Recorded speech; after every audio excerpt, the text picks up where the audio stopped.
You have to look at it from the perspective of, God, why me? To, I thank you for the assignment. I thank you for the responsibility. Because if you don't, you say it. I'm saying what you said. You say it. Yeah. Like I was just telling her about a certain situation. My prayers had to change. They had to go from, God, why do I have to do this, to, God, I thank you for the responsibility. Because a lot of situations, God not gonna give to nobody else because they can't execute it like you can. Mm-hmm. It's not going, the complete assignment won't be fulfilled if you don't take it on. Like if you don't do a lot of stuff. So like I don't think people realize how important it is to have a perspective like, God, it's an honor. Like, Lord, thank you for choosing me to do it. Like stuff like that. Like your perspective in a situation matters. Like that will change the trajectory of the entire situation. Amen. Yeah, because that'll happen. God will literally make you do something. You'll be like, or just something will happen. Life will happen. Like Jesus tells you that trouble will come, but take heart, because it's gonna come. Things are gonna happen. He's going to use you for certain things, and you just have to. You have to always look at it as, okay, what is the lesson here? Okay, what's the assignment here? Okay, what do you want me to do? What's the instruction here? If you don't go to God about anything else when you're going through something, I promise you, because He'll answer you. Mm-hmm. That's the thing about God. You seek Him, He will answer you. So you want to know why something has happened? Don't say, why me? Say, God, what's the lesson? And don't let Him be trying to get something out of you and not the other people.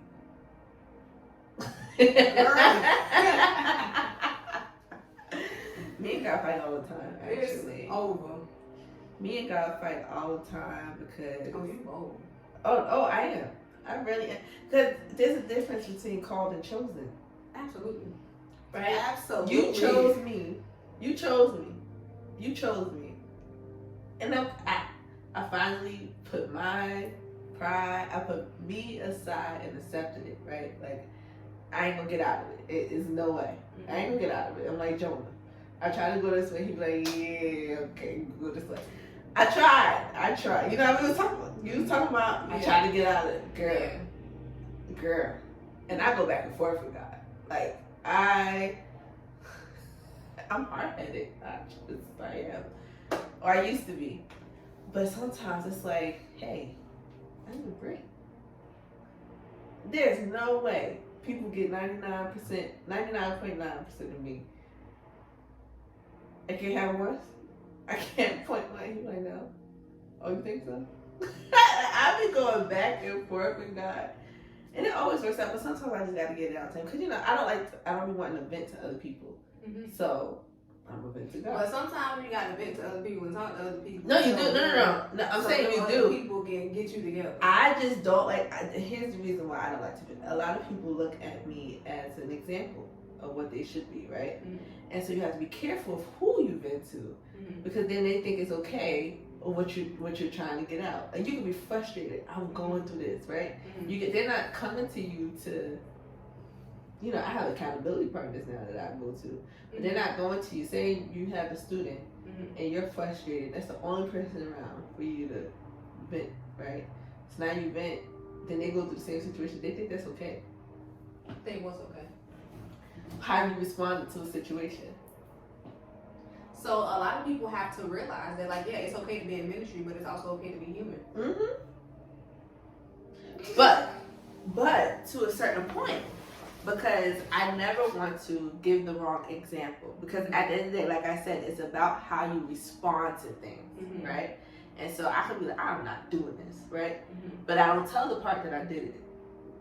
I don't tell the part that I actually went and did it, like what I was supposed to do. You have to be careful of who it is that you're with, because you don't know what they're looking at. Like, they might take they know what you're saying, but they might not know the end result. God may have told you, do this, but because you ain't say, oh, never mind, God told me to do this, now they think it's okay. And so, like we were talking about earlier, you want to be careful what you're speaking over people, because you might push them further away from what God is trying to do, then move them. the reason why I really don't want to be a pastor is because of, it's not just you having all of the gifts, but you now have to strengthen everybody else's. You have to shepherd everybody else's. You're like equipping people to do what God called them to do, right? And if people are annoying. People are truly annoying, and it's like you can have such the purest heart. Like even as I'm just a minister now, and like I be ready because people don't understand I'm from Jersey. Like who you talking to? Okay. It's like one of those things. You can't do that. You gotta be like, Lord, Holy Spirit, you gotta take over. And so I don't. Like, it's just not, I literally watch, I even watch what my pastor now goes through with his church, or even just as how he operates his church, and what I see, and what I agree with, what I don't agree with, whatever the case may be. Watch my mom, watch my grandfather and my great-grandfather, and it's like, no, y'all can have that for real. Like, y'all can have that for real. Like, it'll literally have you in tears. Yeah, I can honestly say I agree with you. And you really have to be in God's face about everybody, every single second of the day, because people are like literally relying on it. It's like, don't rely on me, go to God, and I want to push you to do that, but people rely whether you want them to or not. And so, and it happens now, even just being who I am now, and sometimes it gets overbearing. So it's like, you want me to be a pastor? I can agree with that 100%. Because, like, watching certain people, like, I can talk about my mom, for instance. It's a couple of people, I think I've told her this before, it's a couple of people that if God better ever tell me, handle it. Because, baby, I will drag you clean out this church. Without a blink, I will ask God for forgiveness. Baby, if you send me to jail, I will smile at the mugshot. Like, I'm not even joking. And then it's like you sit back and you see people come with motives. And you see people come, you know, with crazy intentions and like all that kind of stuff. And it's just like, she still has to love you. And she still has to help you. It's like all this kind of stuff. That's why I tell her all the time, baby, you're graced. Because it is a grace. Because it could be me. It really is a grace. And people, empty promises. Oh, I'm going to do this. Or I'm going to do this. Or a lack of reverence for the certain. It's crazy. And it's like, if I don't take anything else serious besides my assignment, it's God's church. God's house. And so when things need to be done or whatever it may be and you're playing around with that, it's like it's a fuse that I have that's like, this is foolish.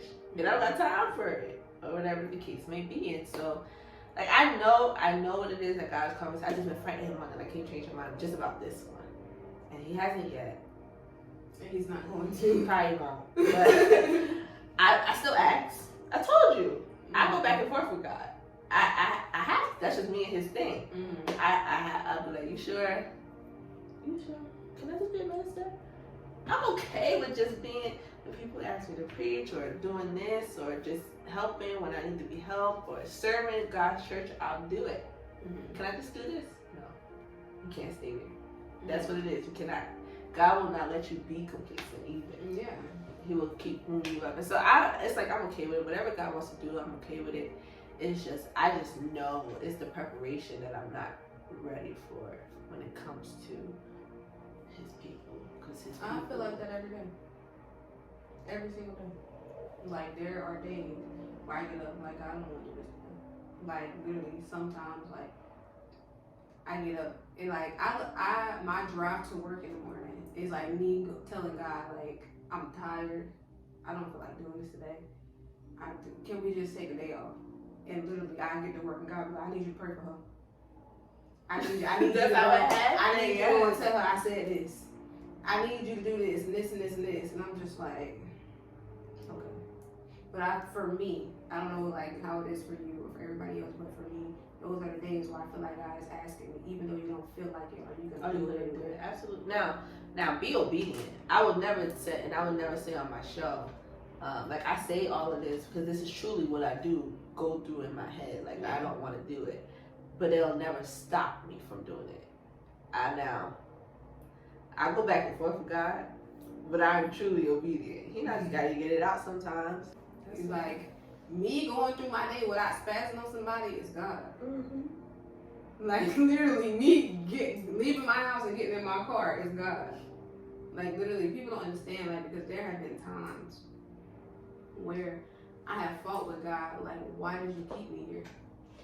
Literally, like, for me, like, I literally had to get to the end of my rope to a point where I didn't have nothing left, to where I had to say, God, I need you. Because, yeah.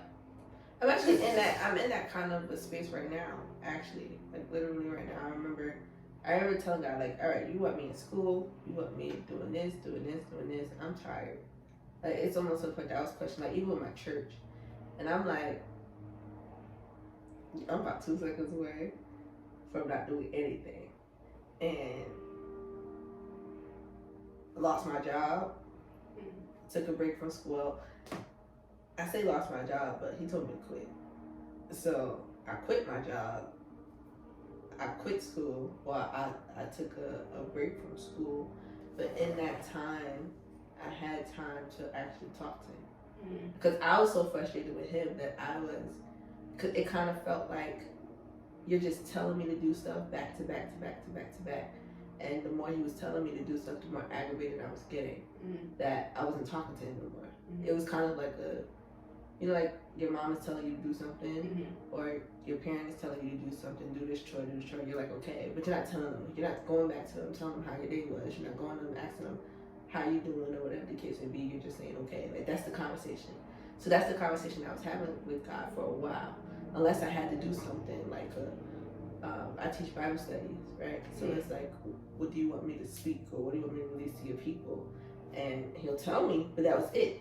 Like, it was just ministry stuff. And I was getting so overwhelmed that it's like I lost my emotional connection with God.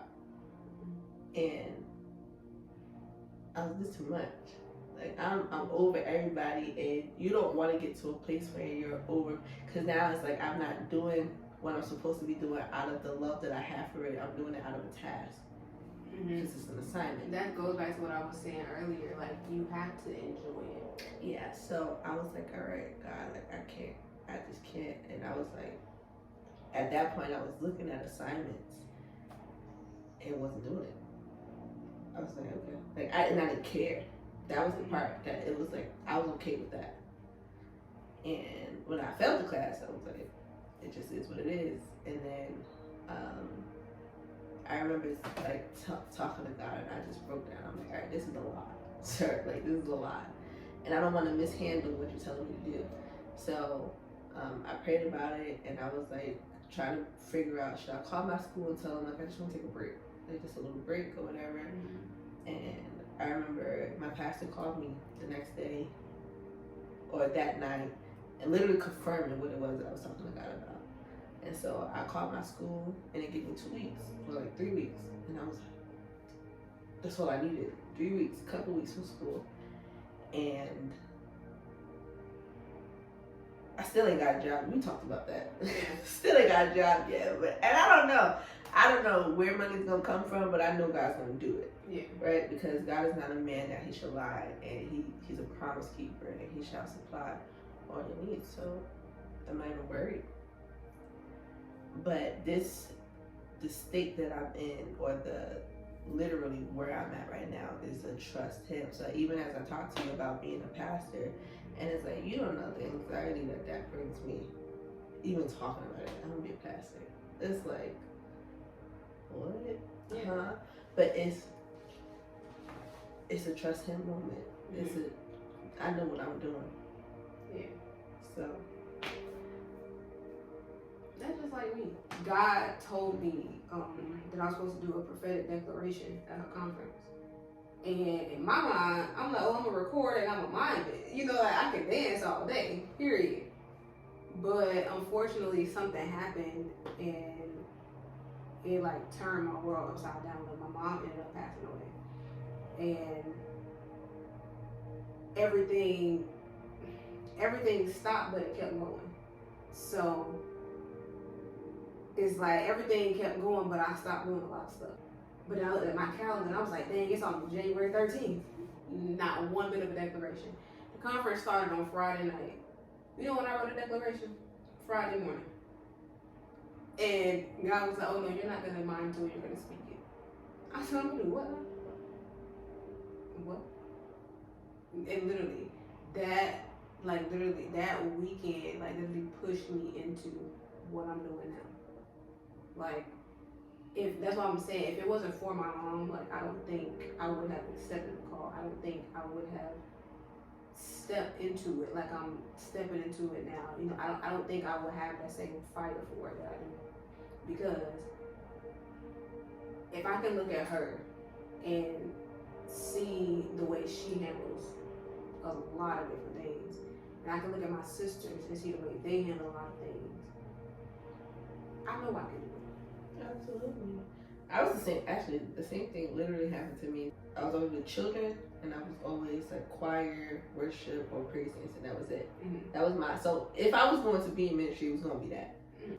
So my mom calls me, and she's like, Bishop wants you to be one of the speakers for the youth event. And I was like, who? And she was like, he wants you to be one speaker. Whatever you want. She was like, yes, he do. I'm like, I'm not a preacher. Like, that's you. Like, that's not me. And she was like, I'm telling you, there's a word in your belly. God is telling you that there's a word in your belly. I literally was like, and you're a liar. Because God didn't tell you that. Because God told me that, he would told me that. So why he didn't tell me that? Like, that's where I was coming from. That'd be my thing, too. Like, brother, he told you, why he didn't tell me that? Please let me know. And so I told him, like, I didn't want to do it. He wrote me down anyway. What is your problem? Like, I'm not doing it. He's like, okay. I didn't study. I promise you, I did not. I knew it was coming up. I knew what it was. And my hard-headed self said, I'm not doing it because I'm not. I'm going to get up there, praise God, and I'm sit down. Well, I didn't really want to go up there at all. Like, I was praying, God, you do something that I don't have to do this. Like, I was like, I can't, this is not me. And let me tell you, what God says about you won't compare to what you think about yourself. The night before, I was sleeping. He woke me up out of my sleep. I had a whole sermon. He gave it to me. The whole entire thing. I never studied. He gave me the whole thing. I preached it. And about 6 or 7 teenagers gave their life to Christ that day. Made a believer out of me, okay? I was like, alright, okay. Maybe I am supposed to be doing this. Yeah, it'd be like that. And it had to happen like that. But here I am years later, and it's like second nature to me. Mm-hmm. Yeah. I see where I'm at now, and it's just like, okay, God, maybe I am alive for a purpose. Listen, people don't understand it. Like, suicide, depression, all that stuff is real. I don't think my sister realized, how vital she was in my life. Because if it was not for her, I literally, and I can stand on this, I would be dead. We wouldn't even be sitting having this conversation. I thank God for my therapist. Because she knew. When I went to therapy that day, she knew about what, my last attempt was. And I'll be honest and say, I walked out of traffic. In oncoming traffic. I saw the cars and I walked out in the middle of the road, and it's like as soon as I walked in the middle of the road, all the cars disappeared. Literally. I walked straight across the street. And I got to the other side, and God was like, whatever you do, it's not gonna work. I was pissed. So I walked out of traffic and I made it to the other side of the road. And my therapist knew I was good from that. I was going to therapy. Literally I had to go to therapy once a week. And then it got it got bad again. And that's when she made me bring my sister to therapy with me. Because we was in a session. And she didn't trust that I was going to leave and come back to my next session. So it was, she said, either she going to come and get you, or the police going to come and get you. Pick one. I was like, dang. Why? I'm like, I just want to die. I don't fear death. If that makes sense. Like, because I was literally at a point where I was like, what's so bad about it? People do it every day. Like, I didn't care. Like, my life, to me, at that time, my life had no meaning. And I was just like, I don't care. The only thing a lot of times that stopped me was I didn't want my mom to be the one to find me. Because my mom had already found her husband dead. So it was just like, why? I don't want her to find me that way. That don't mean I don't want to do it though. I didn't even trust myself to get in my car. Because I knew in my mind, that's literally, that was my plan. And therapists know that it just gets worse. Like, I told this lady I walked out in traffic. Okay. The next day I was finna drive I told somebody, I'm finna go to St. Pete. I was finna drive my car off the St. Pete Bridge. Like, I was ready to a point. You should think with cars. Right. Right. Cause never mind. But to a point, my sister did not trust me. My sister would literally make me park my car and she would take me everywhere. Because she didn't trust me to get in my car and go to my destination. And it's not funny, but I can look back now and see it. It's like I literally had no hope. And then to see myself now, I'm just like, God, you did your big one. But God is also flipping like my thing with cars. Because now my car is literally my safe space. Like, I cry in my car, talk to God in my car, I worship in my car, like all that. That's good. That's good. Me and my uncle were like this. Mm-hmm. He was murdered, shot over 40 times. Oof. And to see that and to hear it, and I didn't know how to process emotions at all. So it was like this big old, it was like somebody punched me in the gut. And I went home that night and I was like sick, like a week prior. So I had a whole bottle of pills. And I swallowed it. I mean, I was gonna go meet him wherever he was. I had to ask God. When I woke up that next day, I burped. That's all that happened. I went into the mirror and burped, and I was livid. Cause what's happening here? And I asked God, like, why am I alive? Honestly, like, why am I alive? And I've never heard this song before until this day. And it had no reason to play. It literally played on my TV. I'm alive because it's more. Oh, wow. And right now, I understand the more. I understand the more. I understand. And the more it gets me, because it's like, now where I am now, I never imagined myself being a minister. But to even hear pastor, it's like, no, you really meant there's more. Like, no, you meant that with your whole entire heart. Like, you meant that. I don't know why, but you meant that. But it, like you said, the reward. She preached for the first time 2 days ago. And I was like, you don't know how many times God has allowed me or used me to speak into her, to help her, to mentor her. And like telling her, like, you're a teacher. She didn't believe me. Somebody else told her, you sure I'm a teacher? All right. Now she's believing me. No, she would do this thing. Well, not saying I'm a teacher or something like. Apparently I'm a teacher. I'm like, you gotta stop doing that. You gotta call it, or you gotta really accept it for what it is. And I'm like, who? Like, God lead me to who I'm supposed to have on this, platform. And God told me to ask her. So I'm like, if I actually preach, what would you say? And she was like, is this hypothetical? If I actually preach, what would you say? She's like, I would say, yeah. Okay, you want to preach? She's like, you said if someone asked you to preach. Yeah, something like that. Yeah. And so she said, yeah, then. But I was like, need to help her. And there was somebody else too, my other best friend, Naya.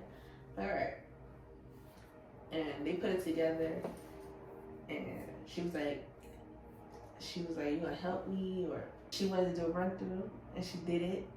And she was like, how was it? And I was like, it's good. I think she was like looking for a certain answer. I was like, good. She's like, no, how was it? It's good. Like, it's good. Because I didn't have nothing else to say. Like, it's good or whatever. And give her little pointers here and there. And then she delivered it, like actually on a service. And I'm like, oh my gosh. Like, oh my, the power. And then my other friend did it, and I'm like, ugh. But it's just the reward from that, seeing like how much you pour into people, and them walking in what God called them to do, them actually listening to you, them actually taking what you say, and just actually just seeing God move through people. To me, honestly, nothing greater. So if I have to suffer for the mantle, if I have to, if I gotta go be a pastor to get that result every time, I'm gonna do it, right? Because it's always move me out the way. God, do what you do. But the benefit or the fruit or the reward from it is so, it's worth it to me. Yeah. That's where it becomes worth it to me. Yeah. After the end, I had to hug her. Y'all know how I feel about hugs. I had to hug her like, oh my gosh, like, you're so good. Because it was good. Yeah. But it's like, that is what drives me. I love people to walk into what God is calling them to do. So when he puts people on my heart, when he tells me to do something concerning somebody else and I do it, and to see them take it, it's like, all right. I'm like that too. Like me, everybody that knows me, like they'll hear me say it all the time. Like I'm very sensitive about people that I've had to award for, because a lot of people don't know. Like I've had to literally intercept things that's been coming with. Like, you know what I'm saying? And I'm not saying that like, you know, like, oh, if it wasn't for me, like never. I never want to be that person at all. But like for me, like you're saying, like, you know, helping her like walk out the call of God in her life. For me, it's like when I see stuff that I've been praying for come to pass. Oh baby, listen. Oh yeah, it's a shout. Listen. It's a shout. Not even a like literally. I was talking to one of my sisters the other day because she had finally did something I had been telling her to do for the longest. I started crying because like I was so proud of her. Like, you don't understand. Like I was like, I don't think you understand like how long I was praying for this. And that's what all, like, literally every single person. And that's another thing. That, I'm so glad you said that. I'm so glad you said that, because that's another thing. I don't think people, and when I was talking about earlier about like being a pastor or just being in ministry, period, I don't think people realize the warfare you go through for them. Yeah. Or it's like literally, you'll go through stuff because you're attached to this person, or whatever, right? You pick up people's problems sometimes. You are, and I don't know if you ever, I'm a feeler. So sometimes I can feel somebody's burden. I can feel it. And it's like, this is not mine. And so you gotta go pray. Like, you go in war over somebody. So the next time you see your pastor, or the next time you see somebody that has been praying for you, or whatever the case may be, thank them. Like, truly, thank them. Because you don't know what they have to do on the back end. And sometimes we be so rude to people just because they didn't say it how we wanted them to say it, or whatever the case may be. We don't know what warfare people are going through in their own lives. Yeah. I think people forget, like we were talking about it earlier, that ministers, prophets, evangelists, apostles, they're human too. They go through their own stuff plus yours. Right. So sometimes it's okay to just say thank you. Because while it's their assignment or while it's their job, it's also, they don't have to do, they go the extra mile for you sometimes. They go the back for you sometimes. They go and pray on your behalf. Sometimes they fast. And it's like, people don't really appreciate that. Or they don't even know. They're not aware that that's what goes on behind the people that are called. There is a lot of prayer that goes into being whoever it is that God called you to be. And so, tell them thank you. Advice.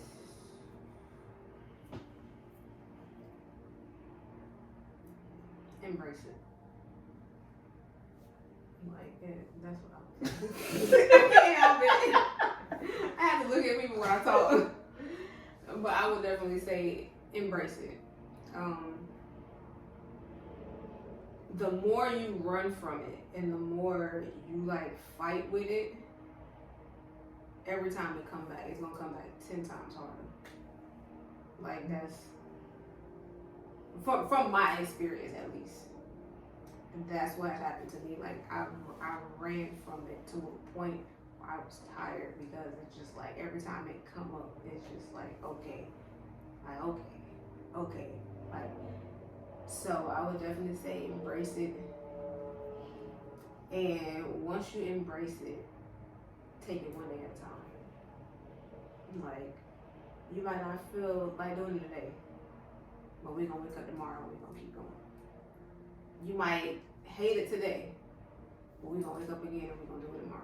Like taking things one day at a time, knowing that it's okay to see other people that have been like, stay away from comparison. Oh my gosh. Don't That's so good. like don't compare yourself to other people, especially the people that have been doing this. Like this person been doing this for years. You're not gonna get up when you only been doing this for days. You're not gonna get up there like that. You ain't even been through what these people had to go through to get that. Yeah. Like, so no, you ain't gonna holler the way she holler. You not gonna pray the way she pray. You not gonna cast a demon out like she do. You not like it's just certain things, and not only that, but you comparing yourself to this lady, not even knowing that it's things in you that she won't. Like everybody operates the way God wants them to. You cannot sit here and like the stuff that you've been through. I can't say that I was gonna be able to handle that. And it's just some things that I've been through that I know. I'm sitting here telling you, baby, I don't think you would have made it. I'm gonna just be honest, because we're built different. We are not the same. Like we're just not. It would really do both of us an injustice for me to try to sit here and compare the two of us. Like we're both great at our own measure. Absolutely. So yeah, embrace it. Take it one day at a time. Stay away from comparison. Always remain accountable. And keep God at the forefront of it. Because if you take God out of it, it's not gonna work. God can't bless what his hands not in. Oh, And what okay. you just Relax, said. I'm nervous. Wait, what's my Yeah. favorite worship song in what? Here. Wait, no, what was it? I actually didn't. What you say? Would you mind singing? I'm not gonna say it. I'll tell you what it is. I got a few. My favorite worship song. The Story I'll Tell by Naomi Rain. I don't know.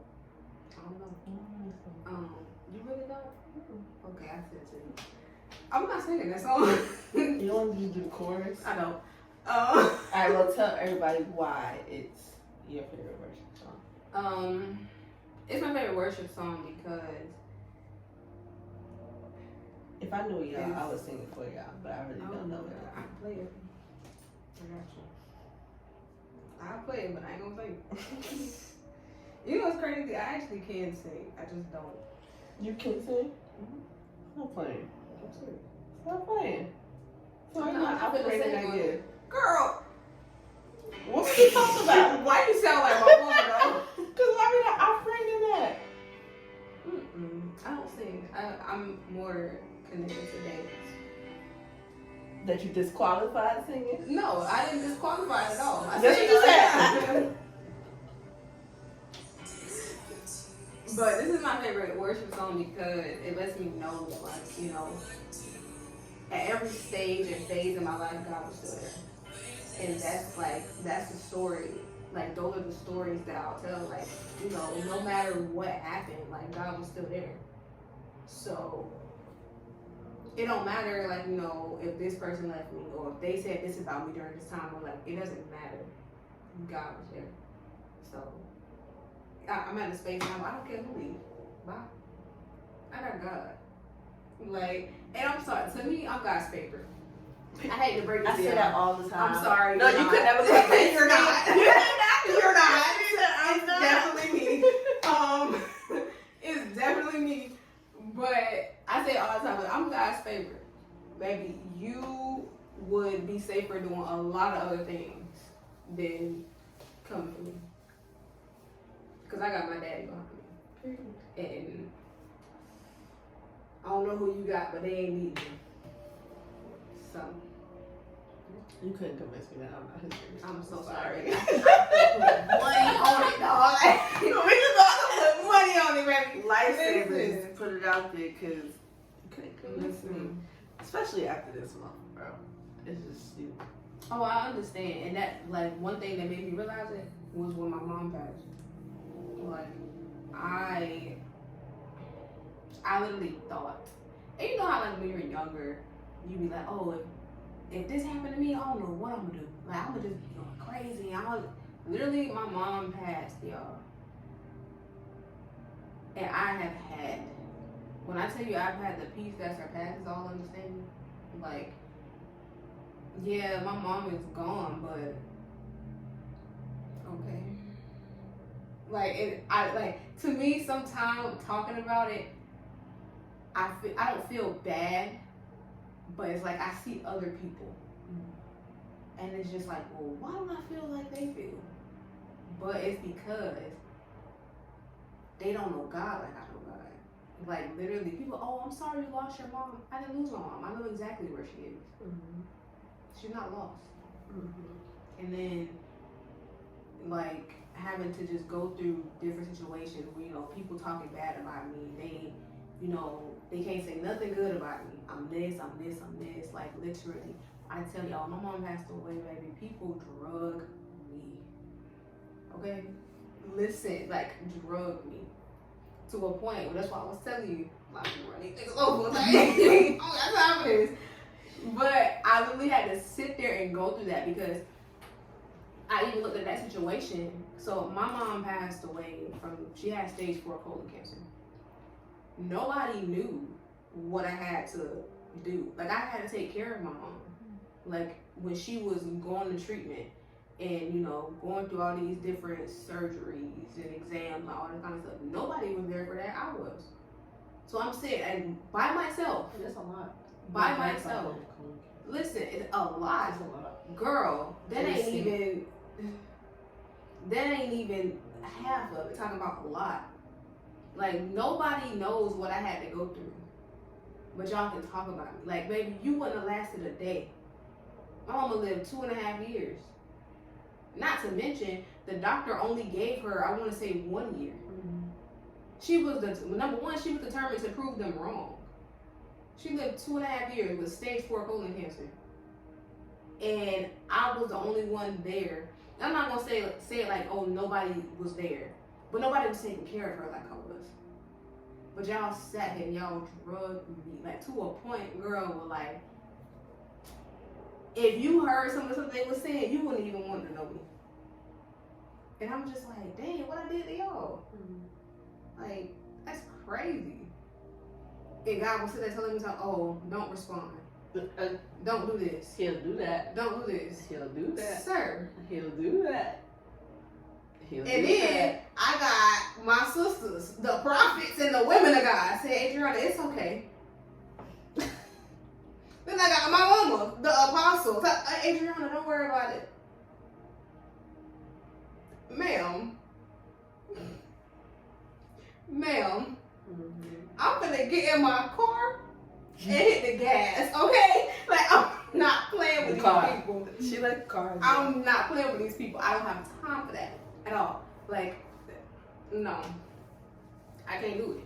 But literally going through that situation literally showed me, like, I gotta be God's favorite.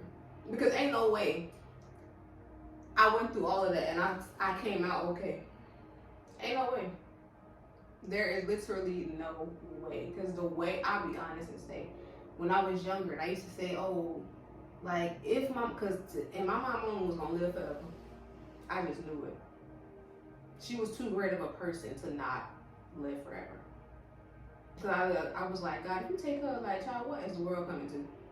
Literally. So when I was little and I used to, oh, if my mama died and like all this kind of stuff, I just knew I was going to be somewhere half crazy. And I am sane with all of my brain faculties and everything put together. and doing my best and making it do what it do, like every single day. Like, what? Girl, talk about God's favorite. You ain't got nothing on me. I'm sorry, you just couldn't convince me. You ain't got nothing on me. I hear you. I hear you. You ain't got nothing on me. That's it. That's all I got for you. I really want to know how the song goes. You didn't? Did you play? You started. I playing it, but you started didn't it. finish. Yeah. If I promise y'all, if I do this song, I will sing it for y'all.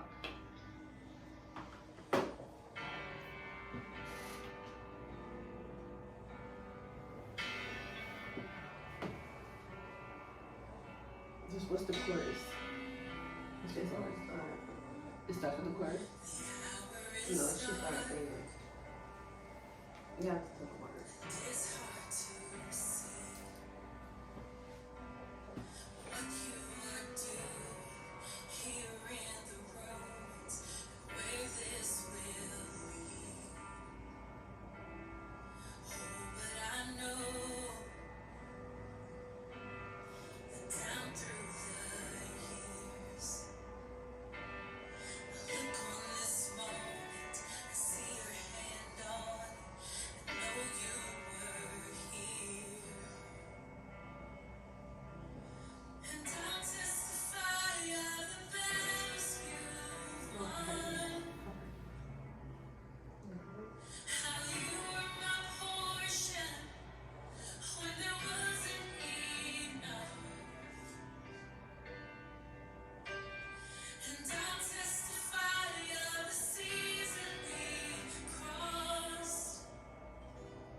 Okay. You should be singing soprano. You can just sing soprano. No, man. Alto. I'm an alto. Very much so. I take that back. I'm in the middle. I can hit a note. Like, I can do soprano. But I'm comfortable. You're an alto with a ring. Yeah. Okay. If you ask my sister, she'll tell you I'm a soprano, but I'm not. I'm not. All right, guys. First of all, y'all see the shirt? I didn't do it in the beginning, but I'm gonna do it right now. Go get you some Kingdom clothing. www.zuri'sworldllc.com/Kingdom clothing. Get you a shirt and help us join the movement of spreading God's message. We want to be like the Great Commission and literally share Jesus with everybody. So help us do that. Get you a shirt or two, or a sweater, or a hat. You know, we got all these things. Just get you some and then tag me because I want to see you in it. Beautiful people. Do you have anything else you want to say? So we want to thank the Annihilator, Ms. Adryonna, for joining us today. Can we give her a clap?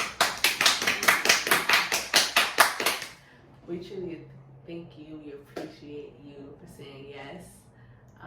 I can't wait for this to go out, for people to see it, for people to hear your story, and to take the mantle serious. All right, y'all. Remember, God's got your back through life's crazy commotion. Just remember to have faith. Say it with me.